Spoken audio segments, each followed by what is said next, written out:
thinking like we should start with Fly By Night. Do you want me to? No, that's fine. In addition to everything else, poor Emily, I'm now saying, hey, Emily, I want you to be a DJ. And she's trying to control the pod track as well as everything else in here as we do this pod. Kind of today on a little bit. We're trying to do the occasional pod while the store is open, which yesterday didn't work out, but today's working out better. We get kind of different periods of downtime. This reminds me of a time. Rush, true story, little short. I've seen them in concert twice.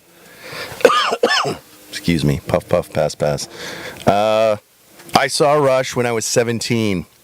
I went to see them. Opening act was Marillion. I never saw Marillion because the good old Border Patrol turned me back when I was 17 years old. They asked me my middle name, and I stuttered because I didn't understand. I'm a kid.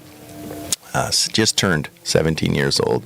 They had me spell my middle name, which is Thomas, and I just kind of hesitated because, again, I'm nervous, and the guy with a rather larger man who's telling me to spell my middle name, I'm like, are you for real? So anyway, I had long hair at the time, and I thought that it was just something that kind of tipped the guy off, that if you have long hair, you're going to be trouble. And yeah, I don't know. But maybe that's still true today. Long hair need not apply. Yeah. Going to a Rush concert, I think there was a lot of long hair. But again, this was in the 80s. So, I mean, maybe there wasn't as much long-haired people as the 70s. But the guy was an asshole.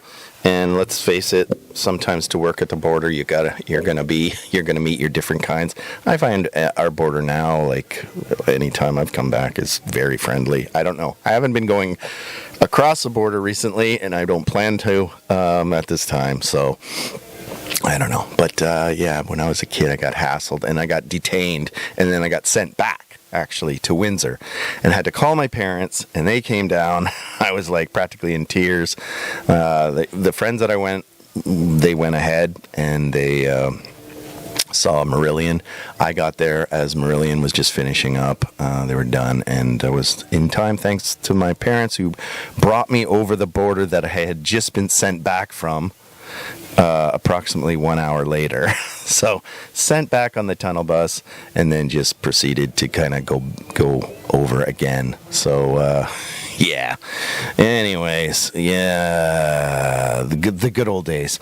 Anyway, we're talking a little bit about Rush, or we're bringing up Rush, and I'm going to show you a couple Rush records that I have because it's a topical thing right now. There's big news to the Rush fans is that they've got a new drummer. So and they're going to be going on tour. So I'm not going to talk at length about that, but it's interesting that it's a female. I don't think we saw that necessarily coming. I think it's a good move because she's definitely has the chops. And if you've watched any of her videos, certainly, I mean, there's going to be haters. There's going to be people who are like, you can't replace Neil Peart. And I don't think they're trying to.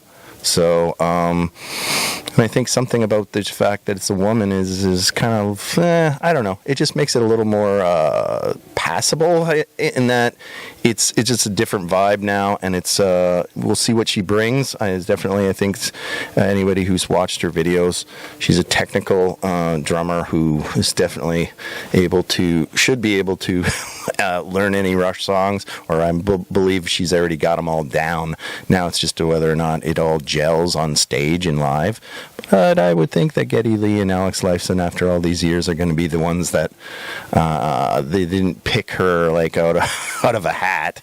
I'm sure there was a process here that, but it just came as a surprise to me anyway. I didn't even know that this was once Neil passed away, I thought that was it. We're not going to see Rush, and I'm all for it because now people who never saw Rush, new fans, have definitely developed in the last few years, and maybe you didn't catch them because of COVID.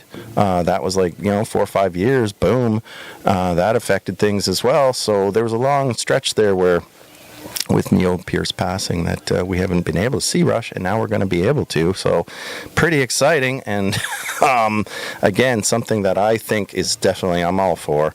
I'm not expecting definitely to compare her. I don't think that'd be fair. So, but I think whatever she brings to the table, from what I've seen, that she's definitely capable, and I think it'll be a lot of fun. So, I mean, you only go around once, so if you have an opportunity to do something, and that's what I think Getty and Alex are saying, hey, we're still healthy, so let's do it. So, anyway, a couple Rush albums I'll just go through real quickly that I happen to have in stock. So if you're into Rush or thinking Rush albums are become a little hard to find, certain ones anyway. Of course, they sold it in abundance, but something like Archives is their first 3 albums all put on one record. Archives, I don't know the year it came out, doesn't matter, probably around 76, 77. But it has their first album, which is quite hard to find now, and even if it's you can find it, it's pricey, so it's expensive. You're going to get probably around anywhere from 8,200 to thousands if you have the moon label. But yeah, even just a regular Anthem copy is going to be up and around the $100 range or more, depending on the pressing. There's all sorts of different prices on it, and you also get Fly By Night, and you also get Caressed Steel. So their first album actually didn't have Neil Peart, as we all know. Well, Rush fans know that it was John Rutsey.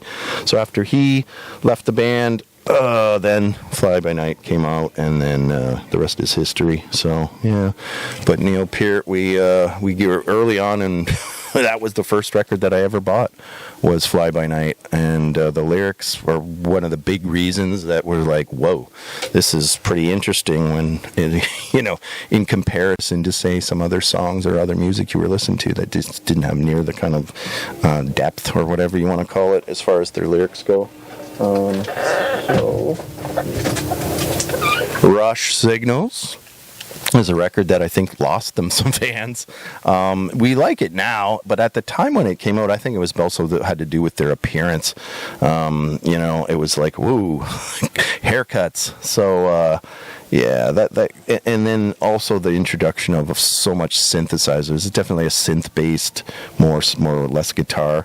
They come out with Grace Under Pressure, which is more guitar, to kind of combat the whole, the haters, if you will. Who Rush was a band that really started to change right around now, where they're getting more progressive, and so they lost some fans because there was just back to the old days with 2112 and Fly By Night or whatever, Spirit of the Radio. Those are definitely a different time and a different vibe, and so Signals. And Rush Exit Stage Left. It's a live double record, so that's kind of cool. It's in really good shape. Not perfect. I'd say VG. And also got a copy right now of Hemispheres, which, this is one of their better albums. Definitely early stuff. It's not the red vinyl. There's a red vinyl version and another live record. All the World's a Stage. This one here, not as nice of a copy as me, some of you might like, but it plays. There's no skips or anything. $20.